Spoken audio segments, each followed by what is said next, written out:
Sebenarnya dia kata British ni, dia takut dengan perpaduan UMNO. Dia takut dengan kerjasama UMNO. Sebab UMNO tubuh tahun 46. Sama setahun UMNO tubuh, tahun yang sama UMNO menggagalkan perancangan Melayu Union. Maka British bimbang dengan kekuatan perpaduan orang Melayu. Maka mereka takkan bertapak lama menjajah negara, takkan boleh mengaut kekayaan negara. Maka British mencari jalan bagaimana nak memecahkan perpaduan orang Melayu. Apabila PAS mohon untuk menubuhkan sebuah parti, bagi British pucuk dicita ulang mendatang. Orang mengantuk di Sungai Bantal. Inilah masanya bagaimana nak buat perbalaan perpecahan Melayu. Maka British benarkan tubuh PAS. Maka siapa British adalah Nasoro. Siapa yang menggalak kepada perbalahan, lantarda anka Yahud wala Nasoro hatta tattabi'a millatahum. Yahudi Nasoro takkan senang millat umatmu ya Muhammad, mereka ikut cara mereka. Maka perpaduan hancur karena tertubuhnya PAS. Maka PAS adalah tali barut Nasoro yang membawa pecah belah umat Islam.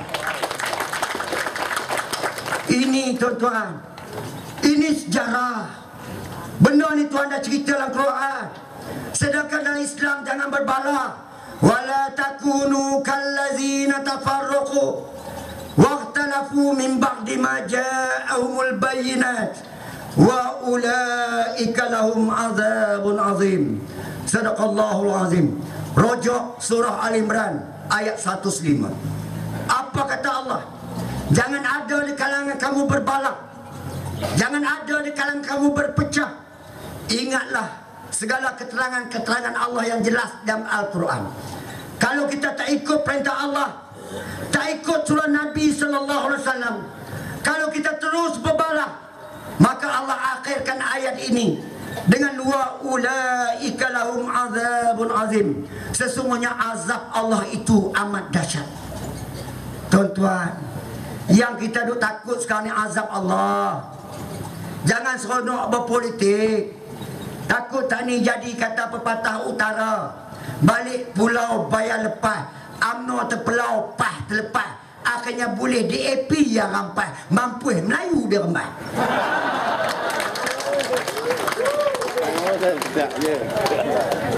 Maknanya Allah Ta'ala cerita wa ulaika lahum azabun azim. Sesungguhnya azab Allah itu amat dahsyat. Apa dia azab Allah?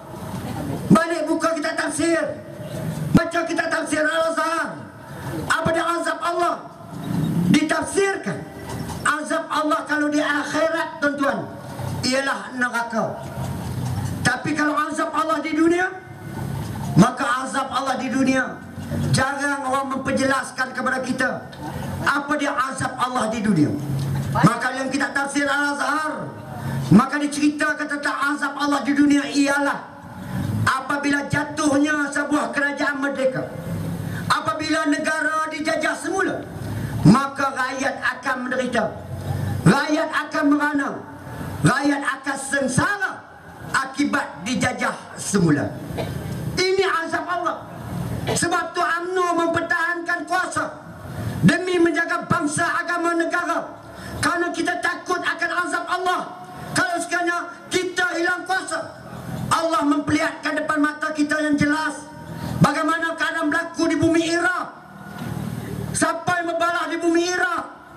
Kalau kata Kurdis Islam, kalau kata Syiah Islam, kalau kata Sunni Islam, Syiah, Sunni, Kurdis berbalah. Akhirnya Allah Ta'ala hantar Amerika laknatullah, hancur bumi Iraq. Itulah azab Allah di dunia. Bagaimana mayat bergelimpangan di Iraq, bagaimana darah mengalir di jalanan di Iraq, bagaimana anak mati di pangkuan kaum keluarga di Iraq, bagaimana isteri mati di depan mata suami, bagaimana hancur bumi Iraq. Itulah azab Allah yang digambarkan dalam tafsir Al-Quran, bahawa akibat daripada berbalah bersengketa. Sebab tu saya kata, tuan-tuan, kita menyeru kepada perpaduan. Ni Aziz tolak perpaduan, tolak perpaduan, tolak Al-Quran.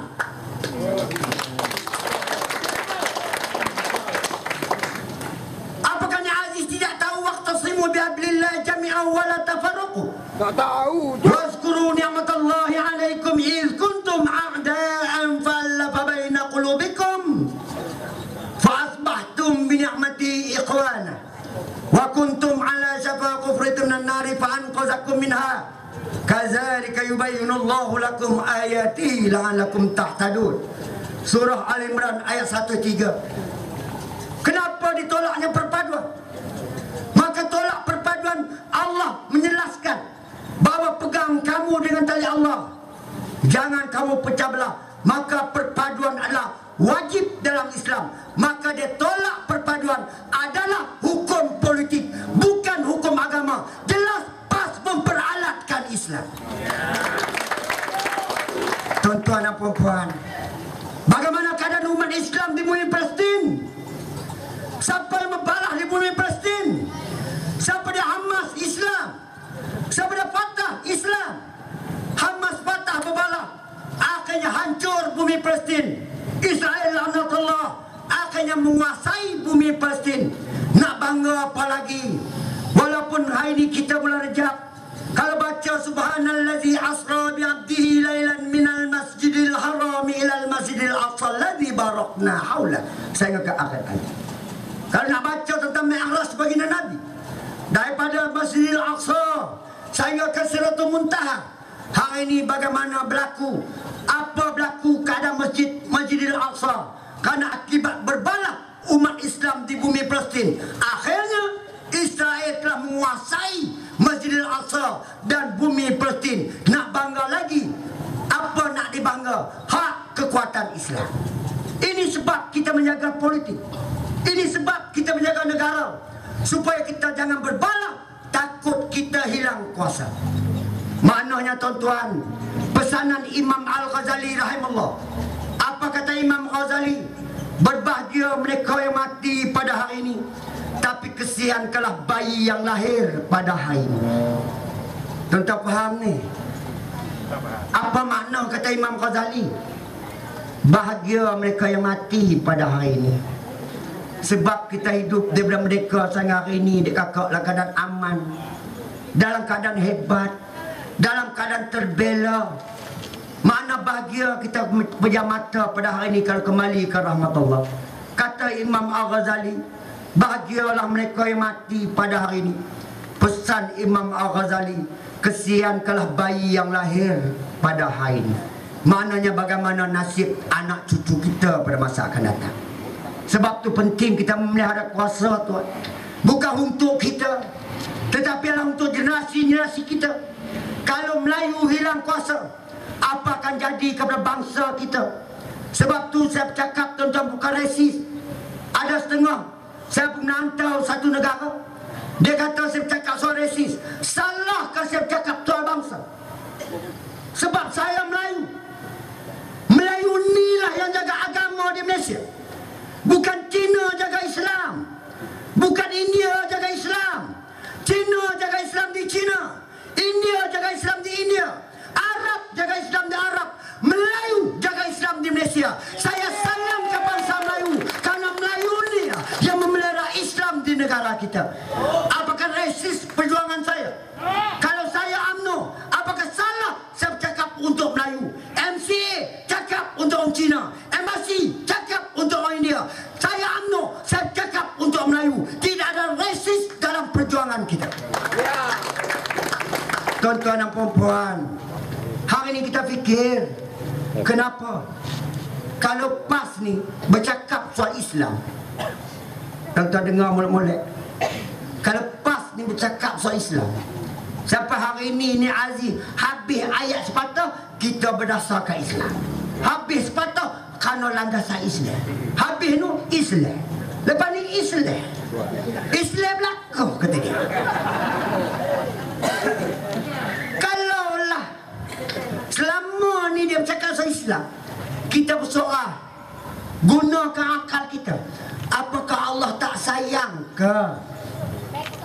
Sedangkan mereka bercakap soal Islam, pasal apa Allah tak bagi dia merintah daripada dulu sampai hari ini negara? Kenapa? Sepatutnya PAS nak mendaulatkan Al-Quran, hadis